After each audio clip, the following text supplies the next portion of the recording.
Thank you so much for coming this morning on what is week 3 of this month-long stay and microscope on NYCHA.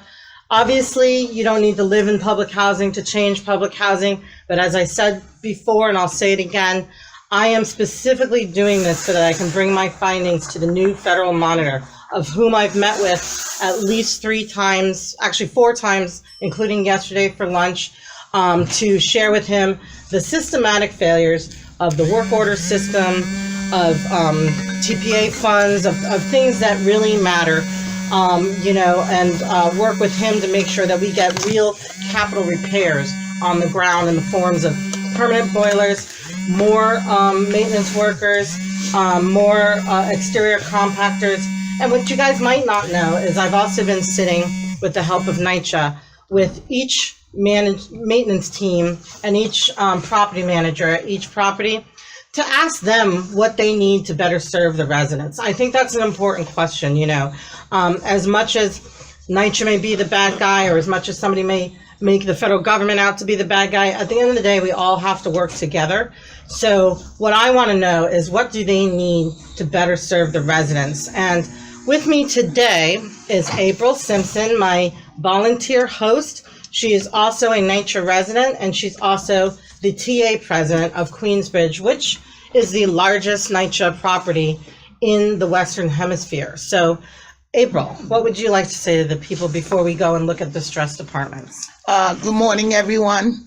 I want to thank personally Lynn Patton for coming. She's a great guest, house guest.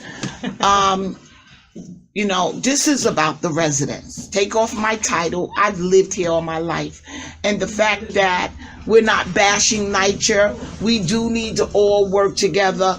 The federal government, I would hope that would release the money, but it's being monitored, yes, so that repairs can be really done.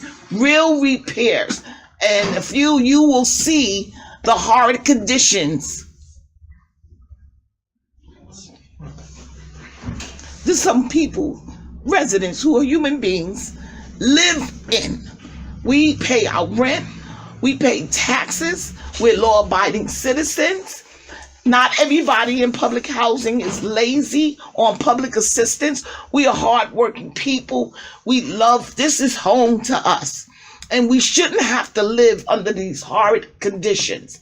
If you pay your rent where you guys live, all you media people, if you pay your rent and you need a repair, you're not told 3 months late out that's when a repair person is going to come and fix repairs in your house. You get immediate attention. And that's what the residents of Queensbridge and all public housing residents deserve. And we're here to work together. That's right. So that we can also not only see the conditions, but find a way for some resolutions. We're not trying to stay stuck in a problem. We're trying to find resolutions. That's right. And that's what I want to say this morning. Lynn, can we ask you also about, I believe this was a big concern for you about Amazon, their decision to not build nearby, and also, April, what this means to this community? Well, look, I don't want to turn Amazon into a political conversation. In fact, April's hosting a meeting next week, I think, right? Yes. To discuss Amazon. What I do want to say is that the residents' voice needs to be heard on that issue, and I hope that it is heard, because, look, anybody can play Monday morning quarterback with a deal. I just think that when you react as knee-jerk as maybe this deal was, you forget the purpose behind it and the actual lives that are affected by it. So I really defer to the residents here in Queensbridge to tell you about that. And you can ask them about it, not only at April's town hall, but she's going to announce the date of that tomorrow at our town hall. Right now, it's about, the focus is repairs in our residents in their apartments. That's what we're focusing on, not Amazon. We're focusing about NYCHA, the federal government, and the residents and the horrid conditions people are living under, and how we can help resolve some issues with that. That's right.